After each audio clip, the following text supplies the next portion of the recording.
Muy bien, hermanos, buenas noches.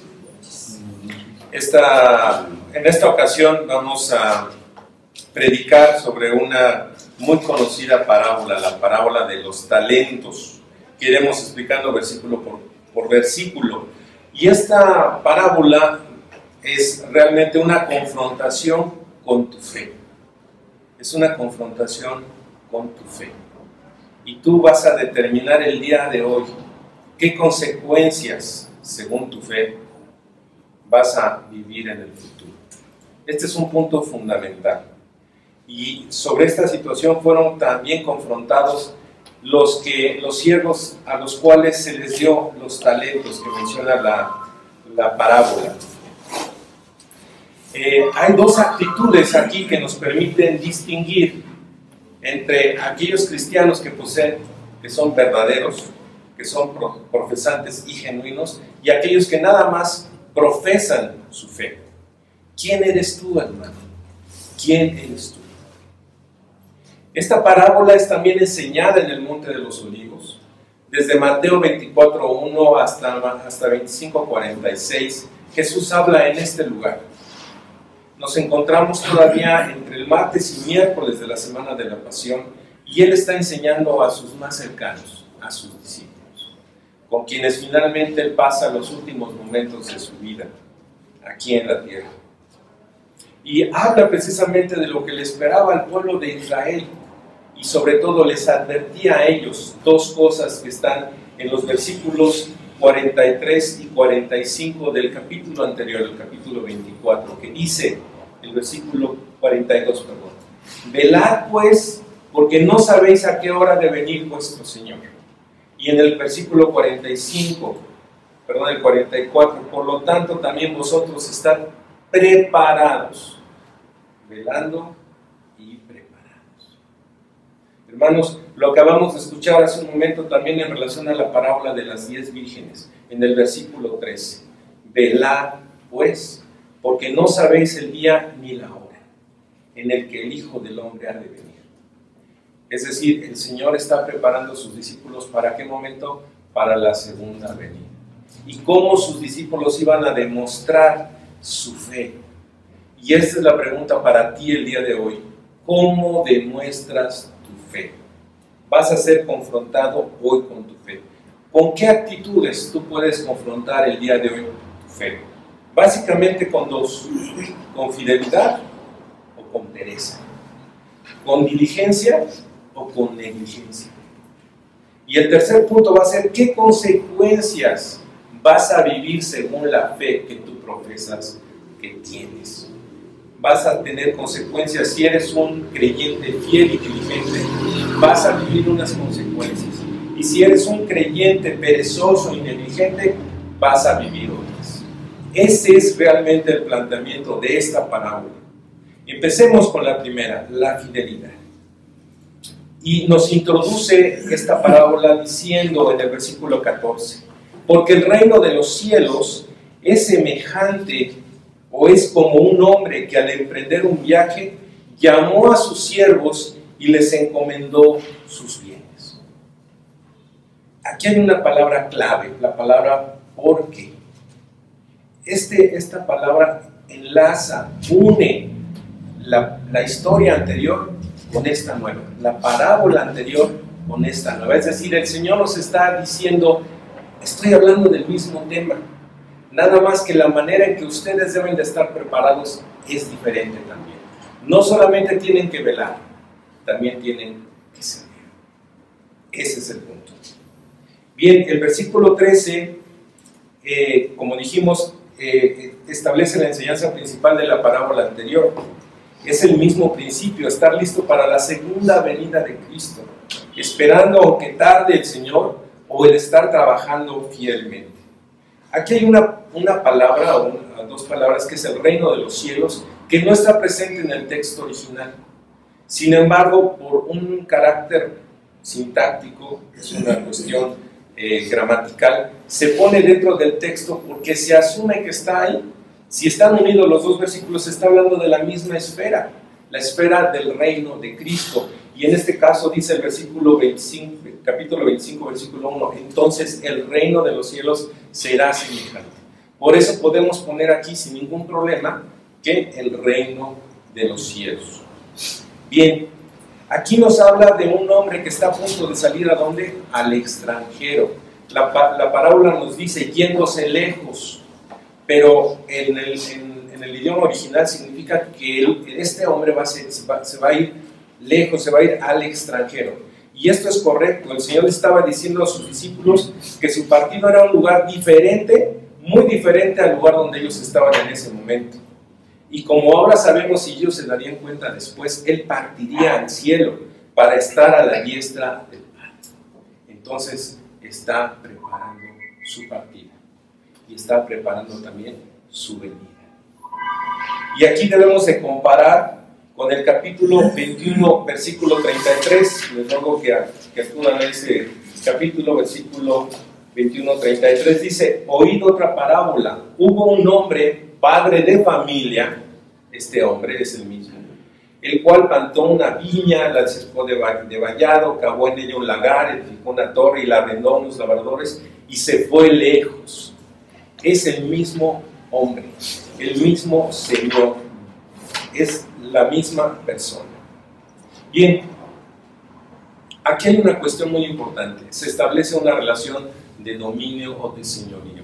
¿Entre quién? Entre el Señor y sus siervos y el Señor y sus bienes. ¿Por qué? Porque habla de siervos. Siervos en el griego original es doulos, que significa esclavos. Y esclavos significa propiedad, una persona que era propiedad de otra. Y por el otro lado dice sus bienes, está atribuyéndole una calidad de dueño ¿de qué? De un patrimonio, de una fortuna. Entonces dice aquí, es un hombre que se fue lejos y llamó a sus siervos y les entregó sus bienes. Pero ¿cómo lo hizo? ¿Cómo esta soberanía, esta calidad de dueño se manifiesta? Bueno, les da sus bienes, pero ¿en qué manera les da sus bienes? Los esclavos representan a personas en este texto que profesan ser cristianos en el contexto de la tribulación futura. Sin embargo, también lo podemos aplicar a nosotros. Y en ese sentido es muy importante. El Señor nos está haciendo un llamado. Tú dices que eres mi siervo. Tú dices que me perteneces. Profesas ser cristiano. Bien, yo te he encargado una tarea. Esos son los bienes. ¿Cómo le llama la Escritura a estos bienes? Talentos. Y dice, y a uno le dio 5 talentos, a otro 2 y a otro 1. 3 siervos, a cada uno conforme a su capacidad, y se fue de viaje. Muy bien, aquí está lo que te corresponde a ti, aquí un poco menos y aquí un poco menos. Yo estoy ejerciendo mi señorío y estoy determinando qué capacidad tienes tú para realizar la tarea que te encomiendo. En este versículo podemos ver cómo en su soberanía y sabiduría el Señor otorga a sus esclavos diversas cantidades de bienes, a cada uno conforme a su capacidad. Y esto es muy importante. Somos iguales, somos creados a imagen y semejanza de Dios. Sin embargo, somos diferentes en talentos y en dones, porque así lo ha establecido Dios en su sabiduría. Y gracias a Dios por ello, porque podemos acudir a nuestros hermanos para ser servidos, pero también ¿para qué? Para servirlos. ¿Con base en qué? En lo que Dios se ha dignado en darnos como dueño de todo. El vocablo castellano talentos se deriva del griego talantón. El uso común de este sustantivo nos indica habilidades, dones naturales. Alguien que sabe tocar la guitarra, el piano, sabe escribir, sabe hablar. Aquí vemos gente que tiene sus dones naturales, ¿no? Hay gente que sabe hacer estos bellos púlpitos, ¿no? Porque es un carpintero hábil. Cada quien tiene habilidades, pero ese es el entendimiento común de la gente de lo que es un talento.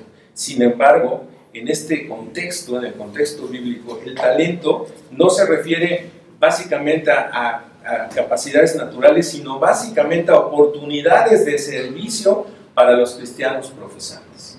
Esto es muy importante. Realmente al estudiar este tema, hasta surgió una discusión entre mi hermano William y yo, ¿qué era? ¿Son habilidades o son realmente oportunidades de servicio?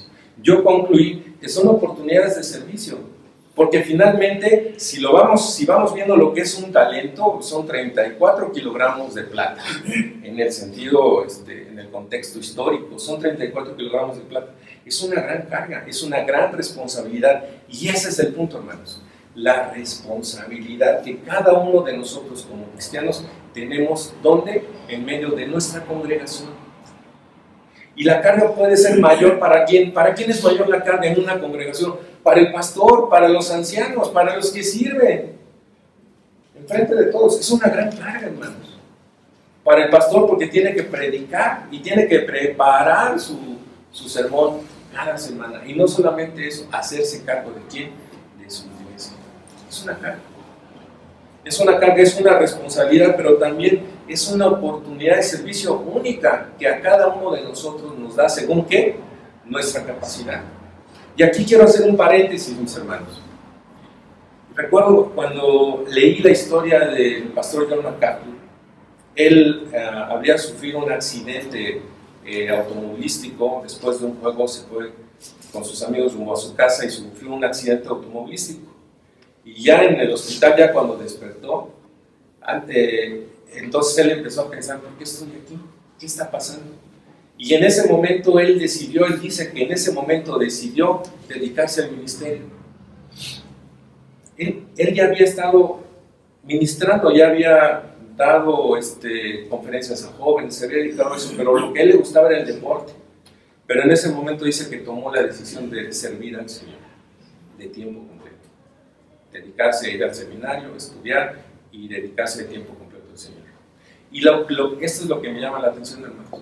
Lo que le dijo al Señor en su oración fue esto: Señor, dame la capacidad si me vas a dar una gran obra, un gran ministerio, o dame el contentamiento si va a ser pequeño.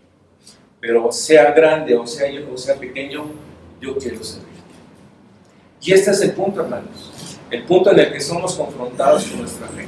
Los talentos que recibimos pueden ser una carga, es una responsabilidad, pero estamos dispuestos a servir. Y aquí es el punto. El punto es con qué actitud vamos a servir al Señor. El primer punto es la diligencia. La primera actitud es la diligencia. El que había recibido los 5 talentos enseguida fue y negoció con ellos y ganó otros 5. Asimismo, el que había recibido los 2 talentos ganó otros 2.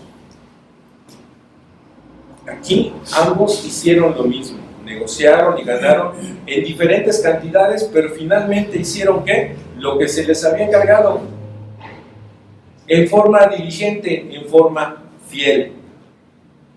La pregunta es, o más bien la afirmación es esta, hermano: tú tienes una capacidad específica, una responsabilidad que el Señor te ha dado dentro de la iglesia. La estás ejerciendo con fidelidad, la estás ejerciendo con diligencia. Es una pregunta que yo me hice al preparar todo esto. ¿Soy diligente cuando preparo mis predicaciones? ¿Soy diligente a la hora que me paro ahí en la alabanza? ¿Soy diligente cuando preparo a los niños? Hermano, ¿tú quién eres? ¿Cómo eres? ¿Tienes esta actitud? El punto es la fidelidad, es ser fiel en mi servicio a Dios conforme a mi capacidad. Ahora, hay un comentarista que se llama Trenchi que dice: las vírgenes fueron presentadas como esperando a su Señor, y en esta vemos a los siervos que trabajan por Él. Sí, hermanos, hay 2 verbos aquí: velad, que es esperar, y la otra es trabajar, entregar buenas cuentas a su Señor. Aquí la parábola de los talentos destaca la necesidad de ¿qué? La necesidad de que nos pongamos las pilas, hermanos. La necesidad de que seamos llamados fieles, al usar los talentos que han sido otorgados por el Señor para incrementar, ¿qué? Su riqueza. ¿Cuál es esa riqueza, hermanos? La que enseña el mismo Mateo, el mismo Señor en Mateo 6. Porque primero buscar, ¿qué? El reino y su justicia, y todo lo demás lo será añadido. Estas dos parábolas se complementan entre sí. La primera señala la necesidad de preparación para su venida en un sentido interior, es decir, asegurarse de que somos realmente salvos, y la otra, asegurar que esa salvación está produciendo, ¿qué? Frutos, frutos. Bien, vamos a ver la otra actitud, la actitud de pereza. Acuérdense que estamos viendo este bosquejo. Son dos actitudes que confrontan tu fe. La primera es la actitud de fidelidad o diligencia, y la segunda de pereza o negligencia. Pero el que había recibido uno, versículo 18, fue y cavó en la tierra y escondió el dinero de su señor.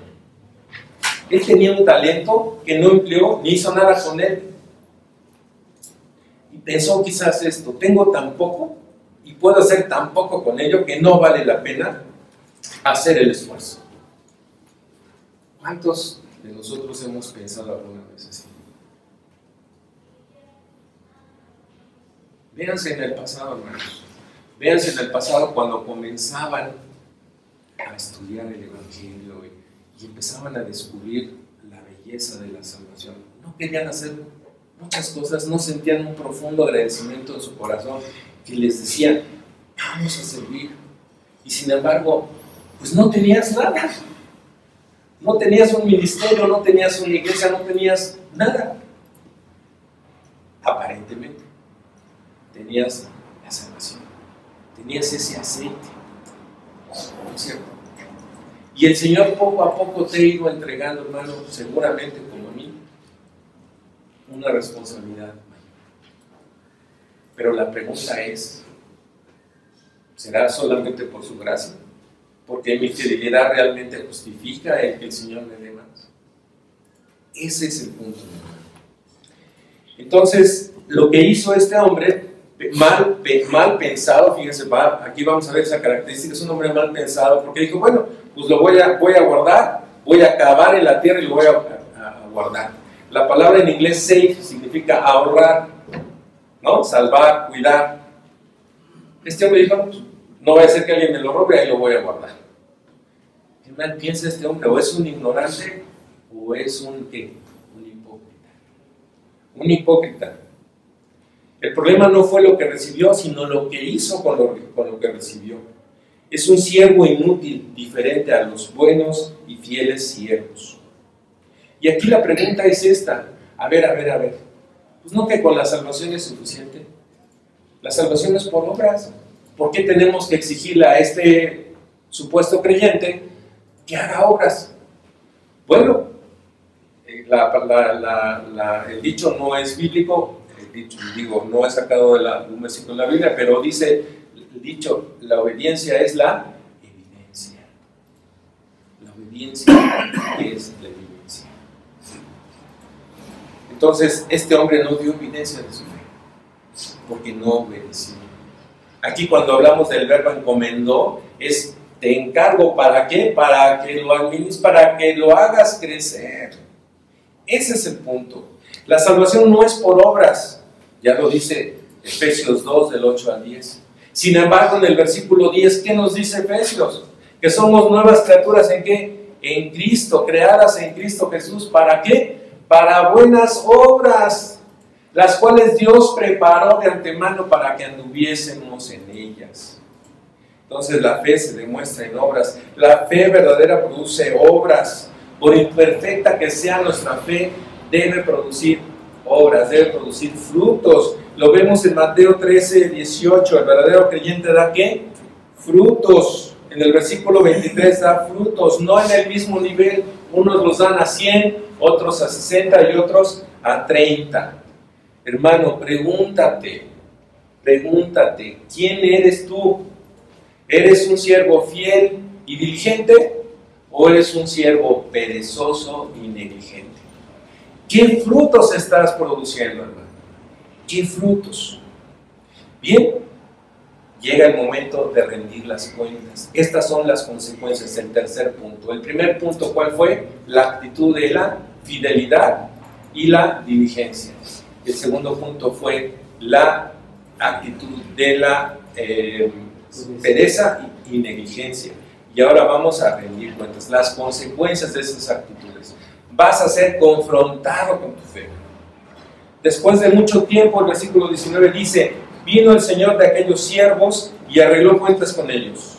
Llegó la hora de presentar los estados de resultados, si tú eres un contador. Llegó la hora de presentar en una junta de consejo a la asamblea de socios las cuentas del año, y los dueños de la empresa te van a pedir cuentas. ¿Qué hiciste con el dinero que te encargaron?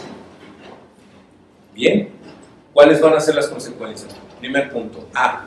Para el fiel y diligente va a recibir aprobación y gozo. Para el perezoso y negligente va a recibir desaprobación, exclusión y lloro y crujir de dientes. Dice el versículo 21.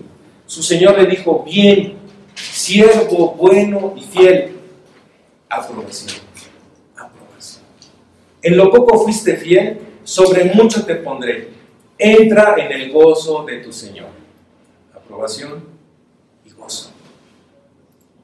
Aprobación, inclusión y gozo.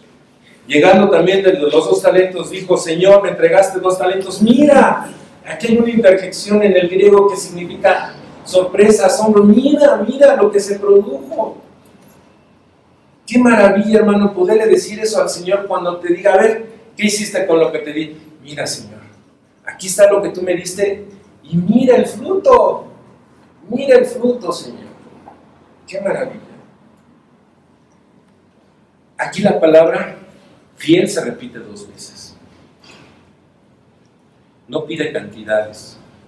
No dice: bueno, que no, en lugar de darme 10 me hubieras dado 15, o en lugar de darme 4 me hubieras dado 6.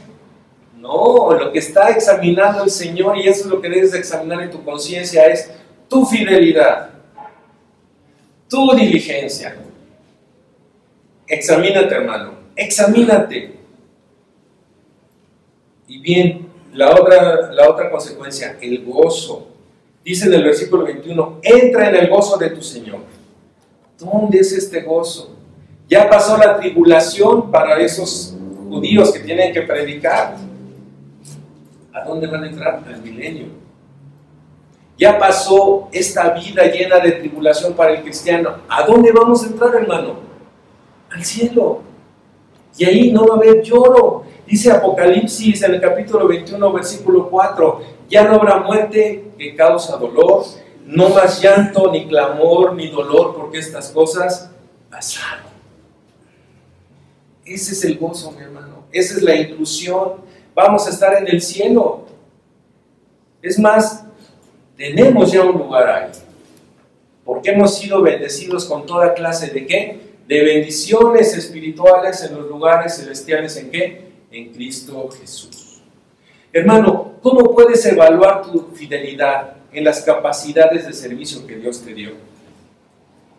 Estudias y explicas con integridad el texto bíblico. Eres como Timoteo, que le dijo Pablo.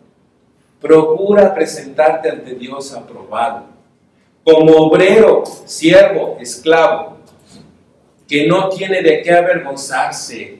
No tiene de... Mira el fruto. Que estudia o que enseña bien, ¿qué? La palabra de verdad. ¿Eres perezoso y negligente o eres diligente en el estudio de la palabra, hermano? Si eres fiel y diligente, hermano, felicidades. La aprobación va a ser para ti. La inclusión va a ser para ti. El gozo va a ser para ti. Sin embargo, la otra consecuencia para el perezoso y negligente, desaprobación, exclusión, lloro y crujir de dientes.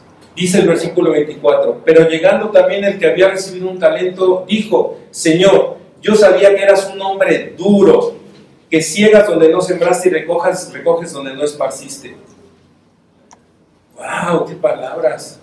Tú podrías dirigirte a nuestro Dios con esas palabras aún en medio de la más grande y profunda tristeza. No, no lo puedes hacer porque simplemente has sido salvado, porque has sido escogido, porque ahora eres hijo de Dios. Era un amo duro y cruel. ¡Qué mentira! ¡Qué mentira! Sin embargo, esta es una excusa. ¿Una excusa para qué? Para un trato negligente con el servicio al Señor. Y estoy por terminar. Y dice el siguiente versículo: tuve miedo y fui y escondí tu talento en la tierra. Mira, aquí tienes lo que es tuyo. ¿Le devolvió qué? Nada, no le devolvió nada. Le dice su Señor: siervo malo y perezoso, ¿sabías que ciego donde no sembré y que recojo donde no esparcí? De una manera irónica le dice esto. Está diciendo que es malo y negligente. Debías haber puesto mi dinero en el banco, yo hubiera recibido interés. Dice, por lo tanto, quitarle talento y dárselo al que tiene los 10 talentos, porque al que tiene, a todo el que tiene más se le dará y tendrá en abundancia, pero al que no tiene, aún lo que tiene se le quitará. Un principio que se repite en varias partes de la Biblia. No cabe duda que esta parábola se centra en el siervo inútil. ¿Por qué? Porque nos llama a rendir cuentas. Rinde hoy cuentas frente al Señor y dile: Señor, he sido negligente, perdóname, si Él es tu Señor. Y no le digas como este siervo inútil, era su nombre. Rinde cuentas hoy al Señor y examínate y di: ¿quién soy?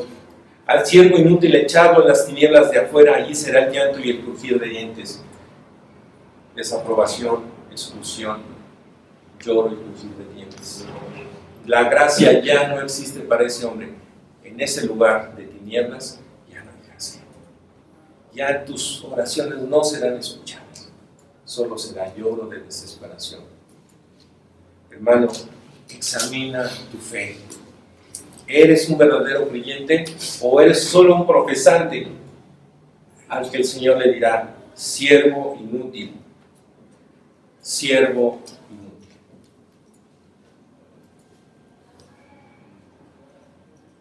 Bien, gracias.